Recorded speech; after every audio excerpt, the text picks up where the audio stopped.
तो दोस्तों द बयान के YouTube चैनल में आपका एक बार फिर से स्वागत है। आज हम लोग पढ़ेंगे हार्ट के बारे में, जो हमारे शरीर का एक महत्वपूर्ण हिस्सा है।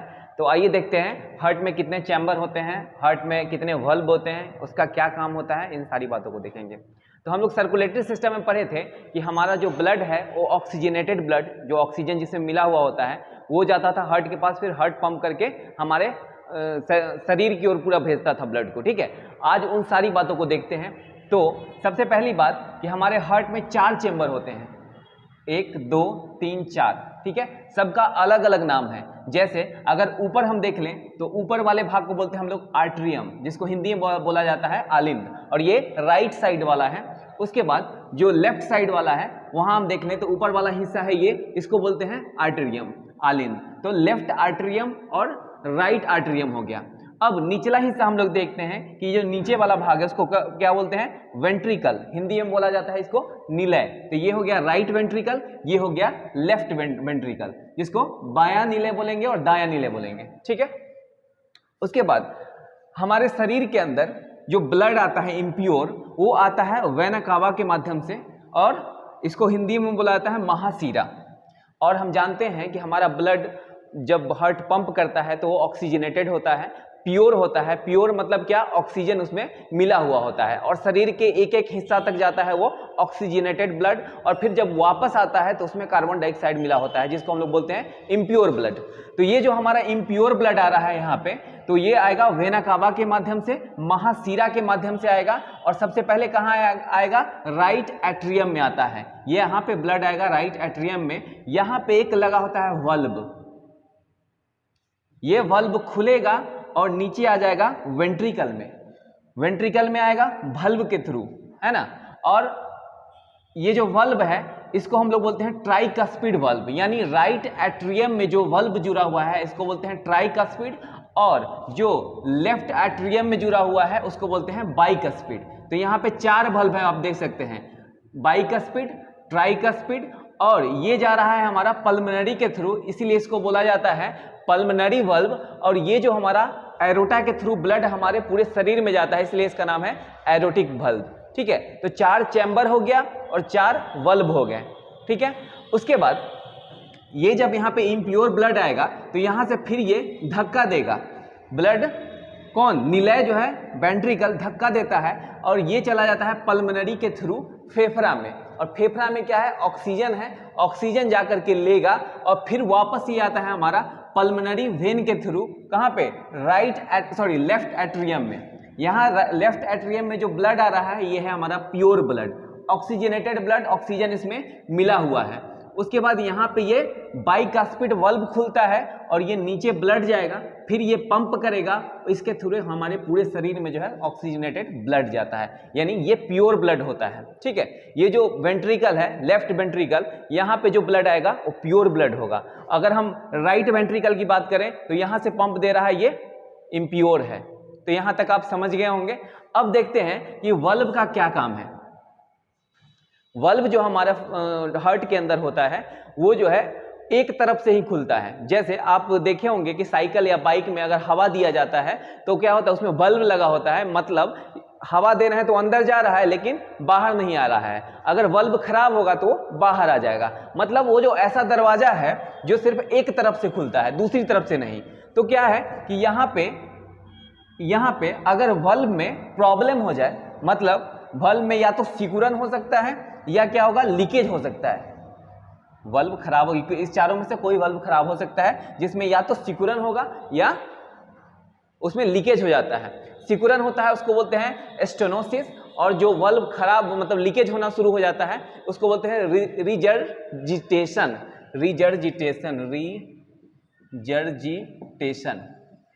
मतलब क्या है, यहाँ पे लीकेज हो रहा है। ठीक है, और स्टेनोसिस जो होता है, स्टेनोसिस में क्या होता है, ये सिकुड़ जाता है बल्ब। तो बल्ब को हम लोग आगे देखेंगे कि बल्ब में कैसे रिपेयर होता है, चेंज होता है। फिलहाल तो हम लोग देख लें कि यहाँ जो पंप हो रहा है ये ब्लड जा कहाँ रहा है। तो यहाँ अगर वेंट्रिकल से पंप हो रहा है, धक्का देगा, तो हो सकता था कि ये जो बल्ब है ये खुल जाए और ऊपरी भाग में चला जाए, मतलब हमारा जो ब्लड पंप हो रहा है वेंट्रिकल से, ये हमारे एरोटा में जाना चाहिए, और एरोटा के थ्रू पूरे बॉडी के अंदर जाएगा। आगे हम लोग देखेंगे SA नोड के बारे में, और ये जो हमारा राइट एट्रियम है, इसका जो ऊपरी हिस्सा है ये इसको बोलते हैं एसए नोड। एसए नोड का क्या काम है, ये इलेक्ट्रिक करंट जनरेट करता है। जब ये इलेक्ट्रिक करंट जनरेट करेगा वो इसके मदद से पंप करने में सहायक होता है हमारा वेंट्रिकल्स।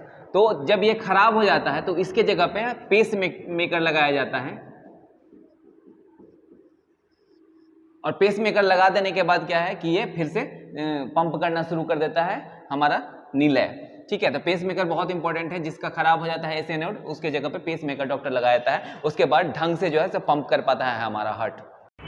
आगे हम लोग देखते हैं कि जो हमारा इम्प्योर ब्लड आ रहा है, जो ऑक्सीजन लेने के लिए फेफड़ा तक जाता है पल्मोनरी के थ्रू, ठीक है, तो वहां पे अगर ये वल्व क्या होगा, या तो सिकुड़न होगा वल्व में, या क्या होगा, वल्व खराब हो जाएगा। तो यहाँ से जैसे ही पंप मारेगा, यहाँ से ब्लड ऊपर भेजेगा, तो हो सकता है कि इसमें ना जाकर के इसमें ही चला जाए अगर ये खराब होगा तो क्या है, ऊपर से जैसे ही ब्लड नीचे गिरता है तो ये बंद हो जाता है, मतलब नीचे से ऊपर जाने का रास्ता नहीं है। उसी तरह यहाँ भी वेंट्रिकल से एट्रियम में अगर हमारा वल्व स्वस्थ है तो ये नहीं जाएगा, वल्व में लीकेज हो जाएगा तो यहाँ से यहाँ जा सकता है। अगर ऐसा सिचुएशन होता है तो ब्लड सर्कुलेशन ढंग से नहीं हो पाता है। जैसे एक बीट जो होता है, हार्ट का बीट होता है, उसमें 70 ml लगभग ब्लड पंप होता है। तो अगर यहाँ पे पंप होना चाहिए 70 ml, लेकिन 70 ये नहीं हो पाएगा, ये इस हिस्से में चला जाएगा, ऊपरी हिस्सा में। तो इसीलिए वल्व जो है बहुत इंपॉर्टेंट रोल प्ले करता है हमारा, जो पंप करता है हार्ट उसमें। ठीक है, उसके बाद हम देख लें कि जहां से प्योर ब्लड पंप कर रहा है ना, वहां का जो लेयर होता है वो मोटा होता है। अगर ये मोटा नहीं होगा तो ये फट जाएगा। अगर आप हार्ट को देखें जाकर के, ठीक है, हार्ट को डायरेक्ट तो नहीं देख सकते, आप फिगर देखें अगर गूगल पे सर्च मार के, तो ये जो वेंट्रिकल है ना, लेफ्ट वेंट्रिकल, उसका जो निचले वाला हिस्सा होता है वो मोटा होता है। ये भी देख लें कि इसका जो सबसे ऊपरी परत है उसको बोला जाता है पेरिकार्डियम, और इसका जो सबसे अंदर वाला परत है उसको बोला जाता है इंडोकार्डियम, हार्ट के निचले हिस्सों को। ठीक है, उसके बाद हम लोग वल्व के बारे में देख लेते हैं, स्पेशली वल्व के बारे में देखेंगे, ये बहुत ज्यादा इंपॉर्टेंट है।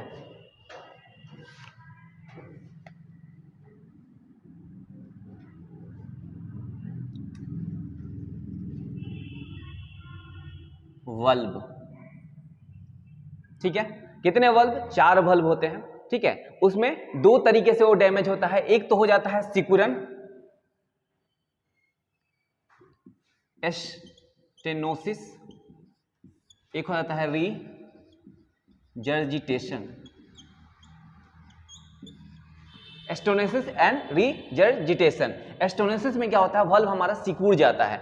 अब जब वल्व सिकुड़ जाएगा तो यहाँ जो पंप किया जा रहा है वो क्या होगा, वहां से एक्चुअल ब्लड जितना जाना चाहिए वो नहीं जा पाता है, जिसके कारण हमारा बीपी लो हो जाता है, ब्लड प्रेशर लो हो जाता है। जिनको वल्व का समस्या है उनको बीपी लो हो जाएगा, थकान महसूस होगा, ऑक्सीजन जो है 100% ब्लड लेकर के नहीं जा पाता है, जिसके कारण सांस लेने में भी तकलीफ होता है। तो वल्व हमारा 2 तरीके से, एक स्टेनोसिस और एक रिजर्जिटेशन होता है। अब स्टेनोसिस और रिजर्जिटेशन को खत्म करने के लिए जो है हमारा 2 तरीके का जो है वल्व चेंज किया जाता है, अगर चेंज किया जाए तो। एक होता है मेटेलिक, एक होता है टिश्यू। मतलब एक मेटेलिक बल्ब होता है, एक टिश्यू बल्ब होता है। अब ये भी 2 तरीके के लोगों में लगाया जाता है। टिश्यू बल्ब की बात करते हैं तो टिश्यू बल्ब जो है वो जिनका ज्यादा उम्र हो गया है उनको लगाया जाता है। टिश्यू बल्ब का एज ज्यादा नहीं होता है, उसका ड्यूरेशन ज्यादा नहीं होता है, 10 से 12 साल में वो खराब हो जाता है। मतलब अगर सपोज कोई 65 साल का आदमी है, उसको बल्ब जो है लगाना है तो वो टिश्यू बल्ब लगाया जाएगा, क्योंकि वो 10 से 12 साल में ऐसे भी वो मर जाएगा, है ना। तो इसके लिए क्या है, टिश्यू बल्ब लगा दिया जाता है। जबकि जिनका उम्र कम है उनको मेटेलिक बल्ब लगाना पड़ता है, और मेटेलिक बल्ब मतलब मेटल का बना होता है। और टिश्यू बल्ब जो है ये पेनिकार्डियम, ये जो पेनिकार्डियम है ना, या तो मनुष्य के पेनिकार्डियम से बनाया जाता है या जानवर के पेनिकार्डियम से बनाया जाता है। अब ये मसल है तो स्ट्रांग नहीं होगा, टिश्यू बना हुआ है, लेकिन जो मेटल होता है वो स्ट्रांग होता है। इसीलिए जिसको मेटालिक बल्ब लगाया जाता है उसको खून पतला यानी ब्लड पतला होने के लिए दवा दिया जाता है। ठीक है, अगर खून मोटा हो जाएगा तो क्या होगा, क्लॉटिंग हो सकता है यहाँ पे मेटालिक बल्ब पे। लेकिन टिश्यू वाला जो लगता है उसमें पतला होने के लिए नहीं दिया जाता है, क्योंकि ये मुलायम होता है, जबकि ये स्ट्रॉन्ग है मेटालिक बल्ब। तो यहाँ पे खून पतला होने का दवा दिया जाता है। और हर महीने एक टेस्ट किया जाता है जिसको बोला जाता है PTINR टेस्ट।